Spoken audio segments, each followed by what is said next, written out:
I am a huge fan of Italian food as I come from an Italian family, and this electric indoor pizza oven was sent to me to test it out and give you a close-up look so you can make an informed purchase decision. So I decided to really put it to the test. So it goes up to 800 degrees Fahrenheit. So the first thing you do, you plug it in, just lay the stone right on top, make sure it is facing the proper way up so that the lid will close. It does close naturally very slowly, which is nice.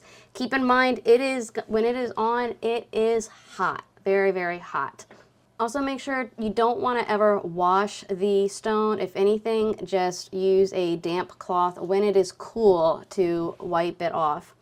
So the first thing we do is turn both knobs for the upper and lower elements to turn on as high as it'll go to 800 degrees. I take my pizza dough and make sure that it is fully floured because it's really, really important with this pizza oven that the dough is not sticky. That will present a problem. I also found that the thinner the pizza, the better. If it's too thick, you're just gonna have to cook it longer. So I put on my favorite pizza sauce, and then I topped it with some grated Italian Romano cheese. You can use mozzarella, whatever you want. Using heat-resistant gloves, always open the oven and slide the pizza onto the hot stone, lower it, set the timer for about 5 minutes. You want to make sure that if you look through the glass on top and it's getting really high, you need to open it and poke it with a fork. The reason being is because it is very important that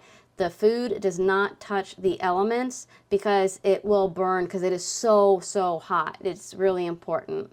And here I am opening it up. It was so good. It smelled just like a brick oven pizza. It looked delicious. So use the wood pizza peels to transport it. That's really important. And here I am enjoying the pizza. It was absolutely delicious.